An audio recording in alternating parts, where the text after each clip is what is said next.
You saw it just a few moments ago, about 45 seconds after liftoff, a huge fireball in the sky.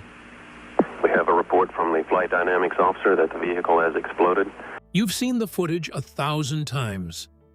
The white plumes twisting into the sky, the fireball, the stunned silence that followed. We were told it ended there, in 73 seconds. But what if that moment wasn't the end at all? What if it was only the beginning of something far more human and far more terrifying? Because the truth, NASA confirmed later, tells a very different story. The cabin didn't vanish in that fireball. It kept going, falling from over 14 kilometers above the ocean. For nearly 3 minutes, it dropped in silence. Have you ever wondered why it took months for NASA to explain what really happened to the crew? What if I told you the explosion didn't kill them? The longest, 3 minutes. While the world looked up at a cloud of debris, 7 people were still flying, and they were likely aware of every second. Because here's the part that almost never gets explained properly. The Space Shuttle Challenger did not explode in the way most of us imagine explosions. There was no instant vaporization, no single moment where everything just ended. What actually happened was a violent structural breakup. The external fuel tank ruptured, the boosters tore away, and the shuttle was ripped apart by forces it was never designed to survive. But the crew cabin? That was a different story. Engineers had built it like a reinforced shell, designed to protect astronauts during extreme conditions. And according to the official findings later confirmed by NASA and the internal Kirwan investigation, that cabin stayed largely intact after the breakup. It separated from the rest of the shuttle and continued moving upward, carried by its own momentum. Imagine that for a second. Not chaos, not fire, but a single sealed compartment, suddenly detached, still climbing. It arced upward to about 65,000 feet, higher than most commercial airplanes ever fly. And then, slowly, gravity took over. The engines were gone. The vibration stopped. The roar that had filled every second of the launch just disappeared. Now imagine being inside that cabin. No explosion around you, no instant blackout. Just silence. What would your brain even do in that moment? Would you think something had gone wrong? Or would you still believe there was a chance to recover? Would you reach for a control, a switch, anything that could make sense of what was happening? Because for the next 2 minutes and 45 seconds, that cabin was in free fall. Not tumbling wildly at first, but following a long, curved arc through the sky like a thrown stone that refuses to land. From the outside, it would have looked almost calm, just a small white shape separating from a cloud. But inside, everything had changed. Pressure, motion, the sudden drop from powered flight to weightlessness. And here's where it gets even harder to ignore. Investigators later confirmed that the cabin maintained its structural integrity during that entire descent. It didn't disintegrate mid-air. It didn't break apart into fragments. It stayed whole, carrying the crew with it all the way down toward the Atlantic Ocean. So when we talk about what happened to the Challenger crew, we're not talking about a single moment. We're talking about a sequence, a stretch of time where events kept unfolding, second by second. Long after the cameras stopped understanding what they were seeing. Let that sink in. The world thought it was over in 73 seconds. In reality, there were nearly 3 minutes that followed. 3 minutes where physics, not fire, controlled what happened next. And if the cabin stayed intact, if it continued that full descent, then the question becomes unavoidable. What was happening inside during that fall? Were they conscious? Were they trying to respond? Did they know exactly what was coming? Or were they holding on to the hope that something, anything, might still work? It's a difficult thought, but it's also where the real story begins. Because this isn't speculation pulled from thin air. It's built from recovered data, structural analysis, and the physical condition of the cabin itself when it was finally found. And that discovery didn't happen in the sky. It happened in the ocean. Because months later, deep beneath the surface, search teams located the crew compartment resting on the seafloor. And what they found inside didn't just confirm that the cabin survived the fall. It raised a much more unsettling possibility about the crew's final moments. But how do we know they were aware? The proof wasn't in the sky. It was found 100 feet underwater. The proof in the PEAPs. The ocean kept the answers hidden for weeks, cold, silent, and untouched. When the recovery teams finally reached the tangled wreckage of the Space Shuttle Challenger, they weren't just looking for debris anymore. They were looking for a timeline, a window into the final moments of 7 human lives. The vast floor of the Atlantic held secrets tightly.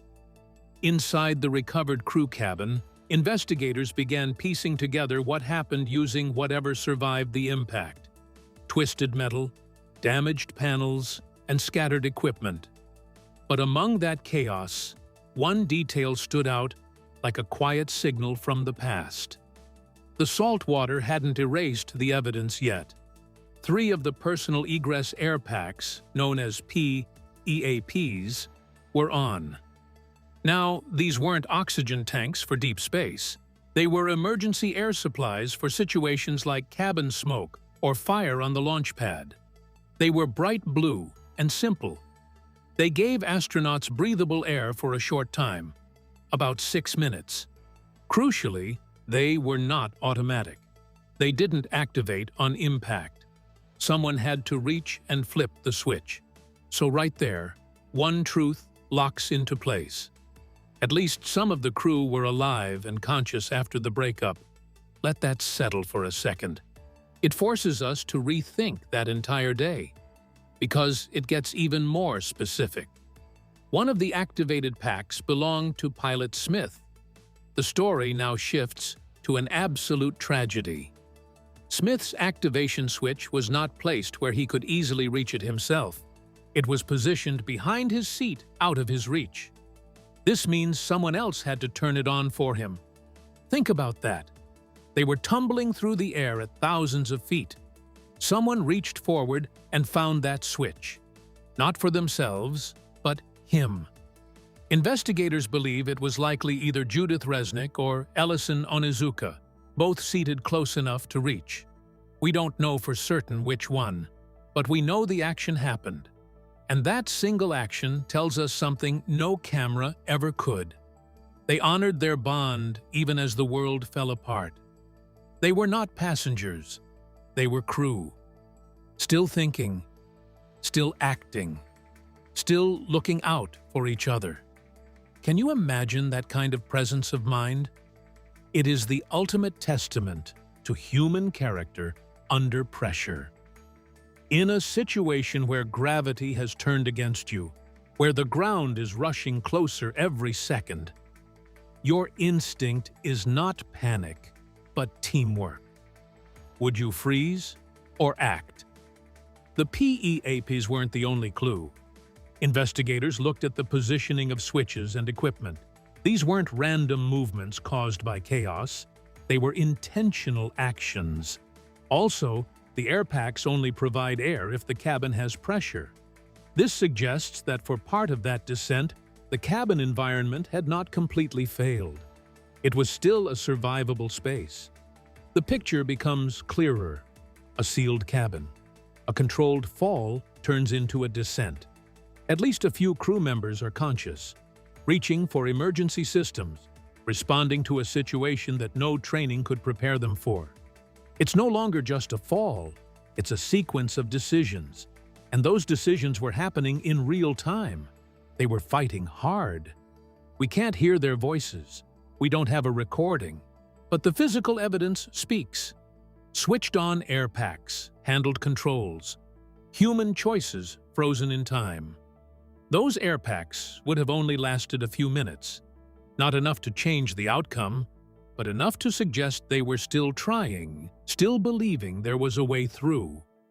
True heroes. It turns the narrative on its head. This was about a crew responding to failure, second by second, doing what they were trained to do, even when the situation was beyond recovery. That is the part people usually don't talk about. Not the explosion, but the actions inside. But if they were conscious enough to act, what happened when that cabin finally hit the ocean at 207 miles per hour? The 207 miles per hour impact. Water is as hard as concrete when you hit it at 207 miles per hour. That is the ugly, final math of the Challenger disaster. The crew compartment had already broken away, arced back up to about 65,000 feet, and then dropped for 2 minutes and 45 seconds before slamming into the Atlantic with roughly 200 Gs of force. At that point, the story stopped being about a falling shuttle and became about a collision no human body could survive. And this is where the record gets painfully precise. NASA's own report said the breakup accelerations were brief and survivable, and that the crew compartment was essentially in free fall within seconds. In other words, the crew cabin itself did not vanish in the initial breakup. It kept going, carrying the crew with it until the ocean became the final impact point. That is why the word explosion can feel too simple for what happened. The vehicle suffered a catastrophic structural failure, but the fatal wound, the one that finished the job, came at the water. So why does NASA keep using careful language instead of just saying, the explosion killed them? Because the evidence would not let them. Admiral Richard Truly said NASA could not positively determine the cause of death, and Dr. Joseph Kerwin's report said the impact was so destructive that the precise cause could not be established. The crew may have lost consciousness in the seconds after the breakup, or they may have remained conscious for part of the fall. But the wreckage did not give investigators a clean answer. The record is brutally honest about that uncertainty. That is also why the rumors about drowning do not hold up. This was not a long, helpless plunge into the sea where the crew slowly ran out of air in the water. The science points in a far colder direction. The force of impact was far beyond the structural limits of the crew compartment and far beyond human survivability. Kerwin's report said the acceleration at breakup was about 12 to 20 Gs for only a couple of seconds, and later analysis concluded those forces were probably not enough to cause major injury by themselves. The killing blow came later when the cabin met the ocean at speed.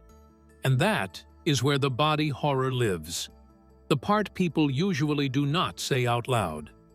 At a hit like that, the human body is not simply injured. It is subjected to sudden deceleration that can cause catastrophic internal trauma, fragmentation, and massive disruption that can make earlier injuries impossible to separate from the final one. That is why the medical team could not isolate a single cause of death for any of the astronauts. By the time the cabin was recovered and examined, the impact damage had buried the trail. The evidence was there, but it was mangled beyond neat answers. There is one more detail that turns this chapter from tragedy into something almost unbearably human. 3 personal egress air packs, or PEAPs, had been activated. These were emergency breathing units that had to be switched on manually. NASA's report said 4 PEAPs were recovered, and evidence showed 3 had been activated, and one of those belonged to pilot Michael Smith. His switch was not in a position he could easily reach himself, which led Truly to say the most plausible explanation was that one of the nearby crew members reached over and turned it on for him. That detail matters because it suggests action, awareness, and teamwork inside a falling cabin. Think about that for a second. Somewhere between the breakup and the ocean impact, someone in that cabin made a choice to help somebody else. Not for long. Not enough to change the ending, but long enough to prove the crew were still acting like a crew.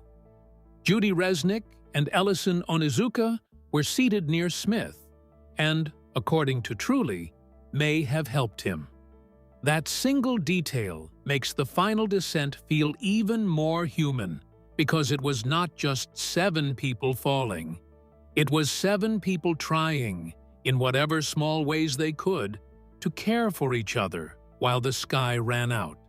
And that is the part that lingers, isn't it? Not just the crash, but the evidence that someone was still reaching out before the end. NASA later said the cabin would have hit the water at about 207 miles per hour, creating a force equal to about 200 times gravity, and that the impact damage was so severe that officials could not determine exactly what killed each astronaut. The Challenger crew remains were eventually recovered, but the bodies had been badly damaged, and the science could not give a tidy cause of death. That is the grim truth hiding underneath the headlines. So now the story turns from impact to recovery. The ocean had kept the cabin, the remains, and the answers hidden for weeks. Search teams were about to begin a months-long effort to bring everything home. But one crew member would prove far harder to find than the others, and that next part of the investigation would drag this disaster even deeper into the water. The USS Preserver and the Abyss. The impact had ended the last chapter, but it had not ended the search. Far from it. Now the ocean floor had to give up what it had been guarding, and on March 7, 1986, the first real break came when search teams tentatively identified the Challenger crew compartment in about 100 feet of water off Florida. It was a discovery wrapped in silence, procedure, and grief, because this was no ordinary salvage job anymore. This was a recovery mission for the Challenger disaster, and every move had to be done with care. On March 7th, the ocean finally gave up its secrets, but the sight that met the divers was something no training could prepare them for. The wreckage was down there in the Atlantic, scattered and battered, and the crew compartment was only found after sonar and visual confirmation started lining up. NASA said the USS Preserver, with divers thoroughly briefed on debris identification, began work after securing operations overnight for safety. Then the next dives confirmed it. This was the Challenger crew compartment, and human remains were present. Think about what that meant for the Navy divers on the USS Preserver. They were not just going after metal and machinery. They were diving into a debris field that had become a resting place. The mission was handled under tight security, and NASA said the exact location was withheld for safety reasons while recovery could proceed in an orderly way. Even the language stayed careful, almost restrained, because everyone involved understood the weight of what was being done.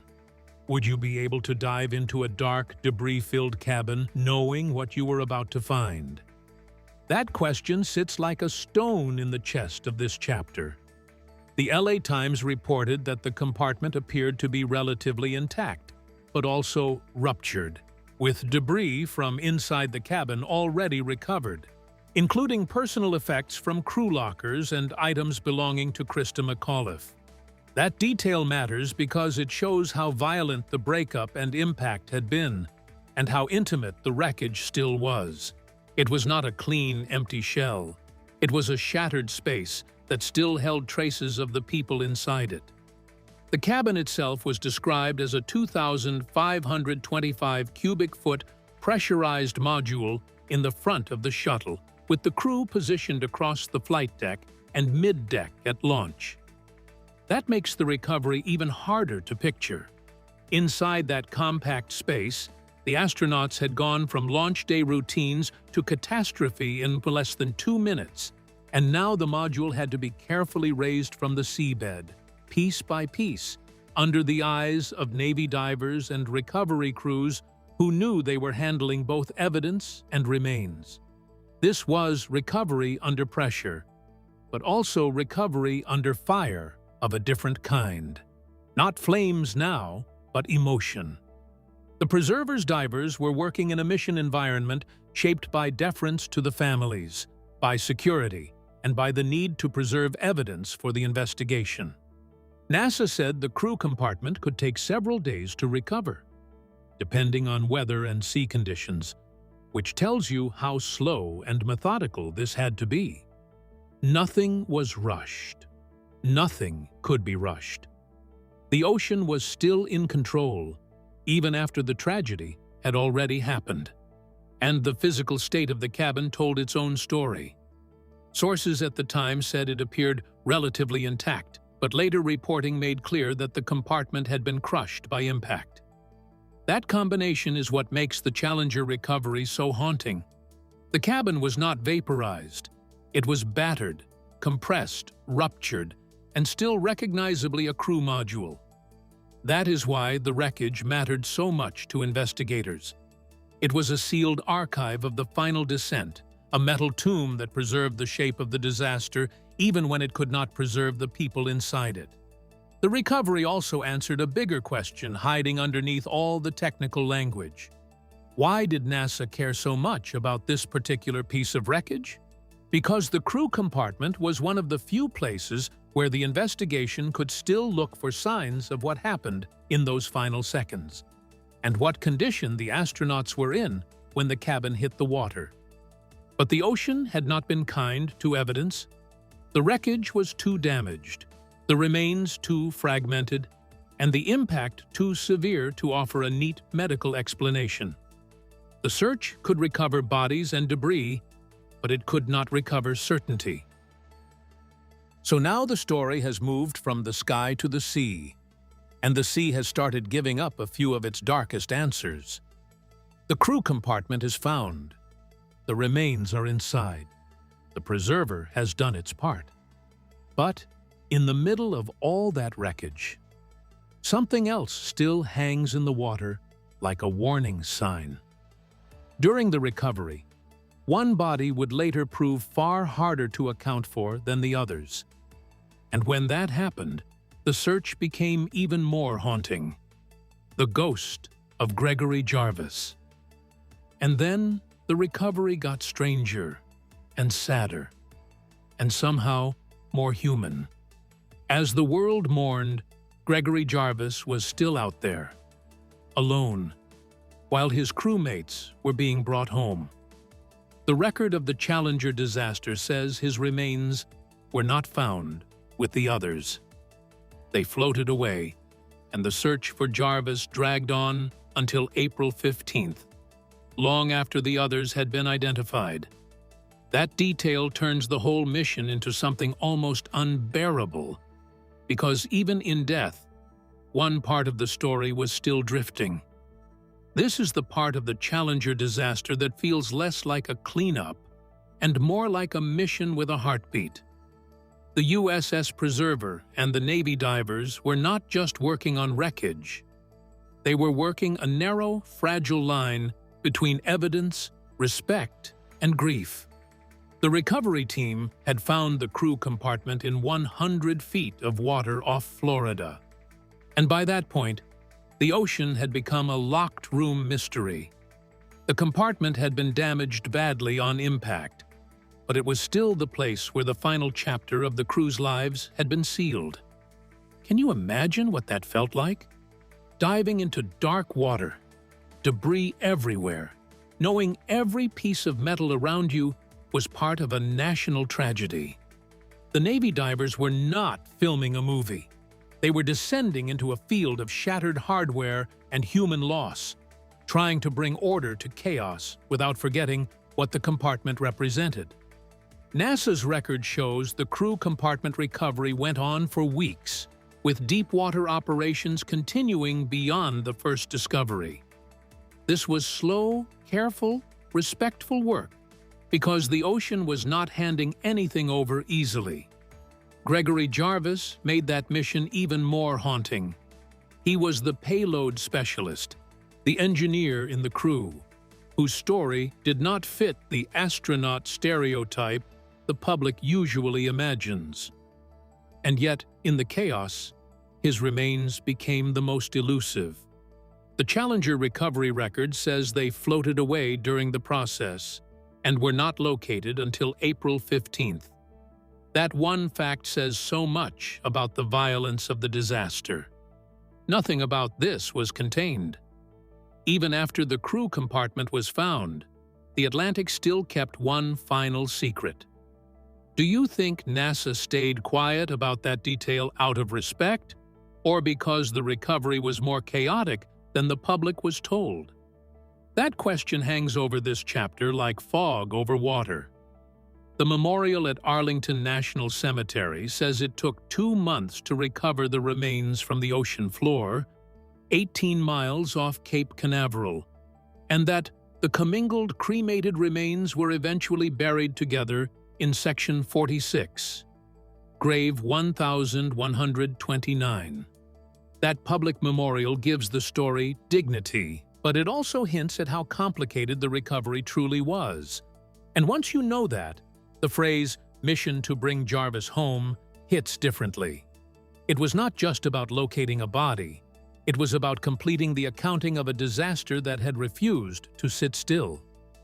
Jarvis had been part of the crew, seated in the middeck with Krista McAuliffe and Ronald McNair during launch, and records show that he, like the others, was ultimately brought into the same memorial story. But for weeks, his absence made the recovery feel unfinished, almost like the ocean had chosen him for one last cruel trick. There is something unsettling about the way the body's movement becomes part of the narrative. Most people imagine recovery as a straight line from discovery to identification. Challenger was not like that. The crew compartment was damaged. The remains were affected by impact and submersion, and the search itself became a second ordeal. The record says pathologists could not determine the exact cause of death for any of the crew, which means the physical evidence had been battered beyond any clean medical answer. In a case like this, the body does not tell a story. It gets erased. That is what makes Jarvis's recovery so emotionally sharp. He was not just missing. He was the reminder that the ocean had scattered the disaster in layers. First, the breakup, then the impact, then the recovery, then the search for what had slipped away. His recovery on April 15th closed one of the hardest gaps in the mission, but it also underlined how chaotic the whole process had been from the start. Even homecoming, in this case, came with water in its hands. By the time the crew was finally brought together, the Challenger disaster had become more than a loss. It had become a long, careful, painful effort to reunite 7 people with names the world could mourn properly.